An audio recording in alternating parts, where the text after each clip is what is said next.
एक kingdom humans का है जिसमें एक लालची किंग रहता है, जबकि दूसरा किंगडम मैजिकल क्रिएटर्स का है। और उसी देश में एक छोटी परी मेलिफिसेंट रहती है और उसकी उधर हर क्रिएचर से दोस्ती होती है। एक दिन ह्यूमन किंगडम से एक बच्चा आता है और एक नदी से ज्वेल्स चोरी करता है। मेलिफिसेंट को वहाँ के क्रिएचर से उस छोटे बच्चे के आने का पता चलता है और वो उससे मिलने जाती है। वो उससे ज्वेल्स लेके नदी में फेंक देती है और उसे अपने साथ ह्यूमन किंगडम की तरफ ले जाती है। रास्ते में वो बच्चा मेलिफिसेंट को बताता है कि उसका एम है कि वो कैसल में जाए, लेकिन अभी तो वो ऑर्फन होने की वजह से बार्न में रहता है।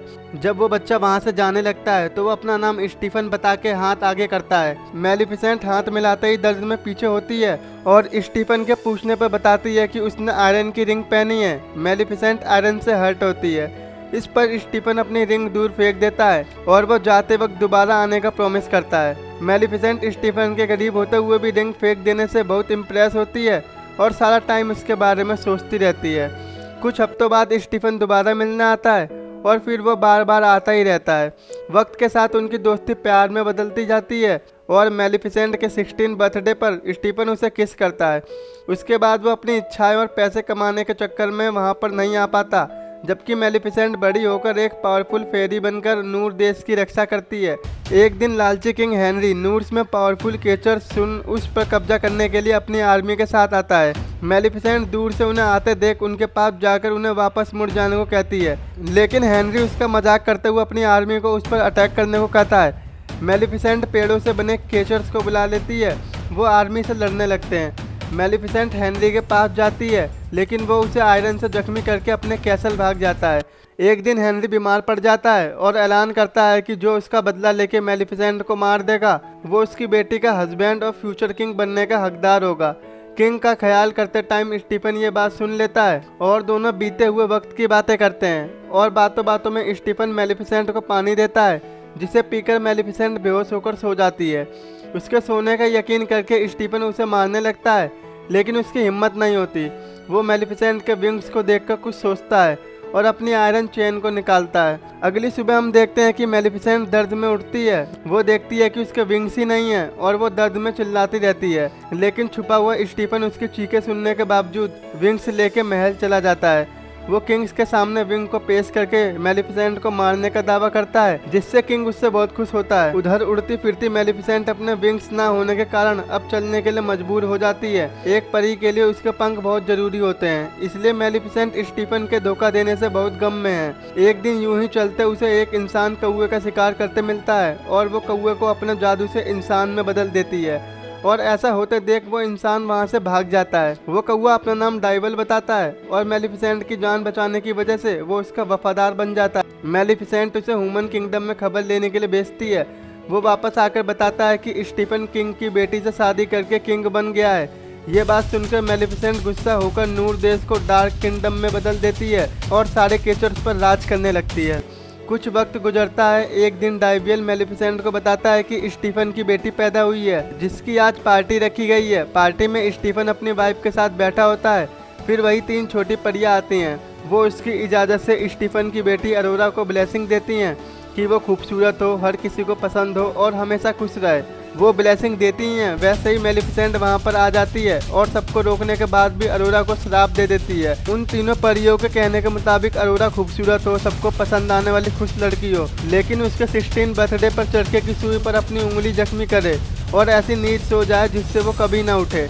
और ये श्राप सुनकर किंग स्टीफन घुटने के बल बैठ जाता है और मेलिफिसेंट को अपना श्राप वापस लेने को कहता है। तो मेलिफिसेंट उसका मजाक उड़ाते हुए श्राप में कुछ बदलाव करती है कि अरोरा नींद से तो उठ जाएगी, लेकिन सिर्फ अपने ट्रू लव किस से।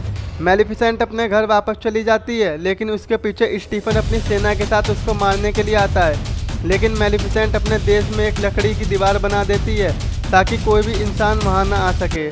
जबकि अरोरा को सेव रखने के लिए स्टीफन उसे 3 परियों के साथ उसके 16 बर्थडे तक छुपाए रखने का कहकर जंगल के एक घर में भेज देता है। वो 3 परियां अरोरा के लिए इंसान के रूप में तो आ जाती हैं, लेकिन उन्हें उनका ख्याल रखने का कुछ भी पता नहीं होता। डाइवल क्वार्टर ढूंढकर मेलिफिसेंट को वहां पर लेकर आता है, लेकिन मेलिफिसेंट को अरोरा पसंद नहीं आती और वो फॉरेस्ट में आते ही दूर से उसके रोने की आवाज से चिढ़ती है। डाइवल ही उसकी भूख पूरी करके और उसको सुला के आता है। मेलिफिसेंट और डाइवल अरोरा के बचपन से उसके बड़े होने तक उस पर नजर रखते हैं और उसका ख्याल रखते हैं और इसी दफ़ा बचपन में अरोरा मेलिफिसेंट से मिलती भी है। दूसरी तरफ स्टीफन मेलिफिसेंट के केज विंग से बात करता रहता है।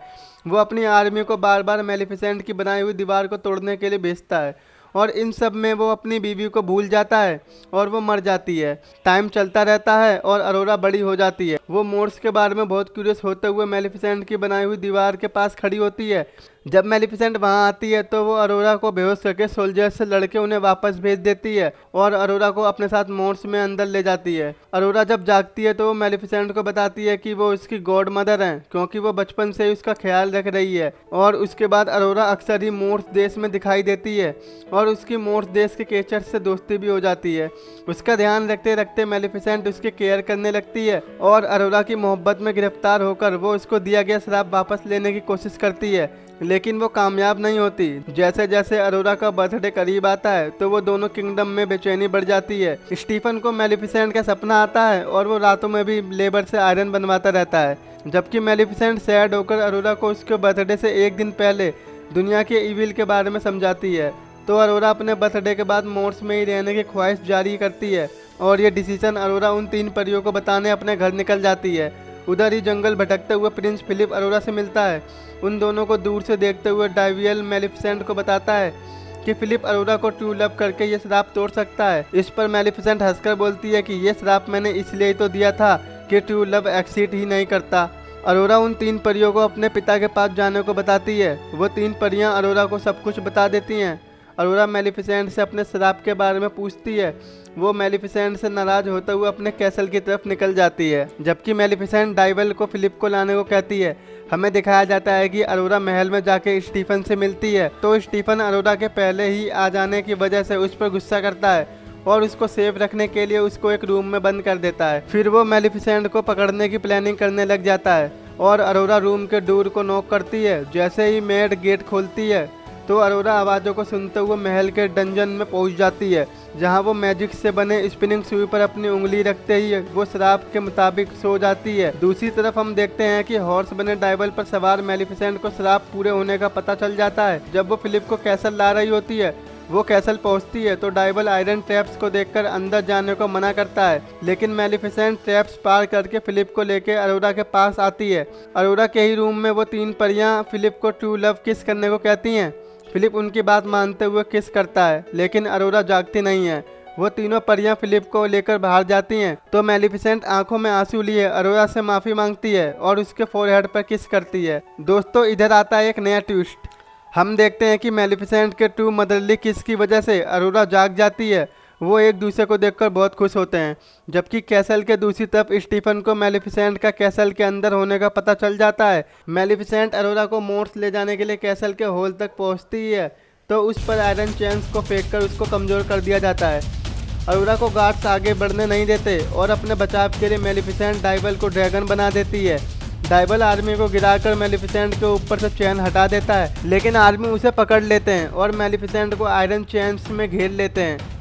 मेलिफिसेंट ड्रैगन की आग से कैसल तबाह होते देख अरोरा को भाग जाने को कहती है और उसके जाते ही आयरन आर्मी में स्टीफन मेलिफिसेंट की तरफ आता है। वो आयरन चैन से उसे दूर फेंककर ही उसे मारने लगता है, लेकिन अरोरा केज से मेलिफिसेंट के विंग्स को आज़ाद कर देती है। वो विंग्स मेलिफिसेंट से आकर अटैच हो जाते हैं और मेलिफिसेंट फिर से पावरफुल हो जाती है। वो आर्मी को जला के डाइवल को आज़ाद करवा देती है और अपने पैर पर लगे स्टीफन की चैन से उसको घसीटते हुए विंडो तोड़ते हुए कैसल से बाहर ले जाती है। वो कैसल की छत पर स्टीफन को लेकर आती है और अपनी चैन निकालने के बाद उसे मारने लगती है, लेकिन उसकी हिम्मत नहीं हो पाती। वो वापस जाने के लिए मुड़ती ही है कि स्टीफन उस पर हमला करते हुए दोनों को नीचे की तरफ ले जाता है। मेलिफिसेंट अपने विंग्स को ओपन करके उड़ जाती है, लेकिन स्टीफन नीचे गिर के मर जाता है। मूवी के लास्ट सीन में हम देखते हैं कि मेलिफिसेंट मोर्स के गेट लॉक को ख़त्म कर देती है और मोर्स को असली हालात में लाके अरोरा को ह्यूमन किंगडम और मोर्स की यूनिफाइड क्वीन बना देती है। यही मूवी का एंड हो जाता है। दोस्तों, मेलिफिसेंट पार्ट 2 भी आ गया है, आप ज़रूर देखिए, डिस्क्रिप्शन में आपको लिंक मिल जाएगा। ऐसी ही मूवी देखने के लिए आज ही हमारे चैनल को सब्सक्राइब जरूर करें, वीडियो को लाइक और शेयर जरूर करें। तो मिलते हैं आपसे नेक्स्ट पार्ट में, तब तक के लिए भाई रोम रोम।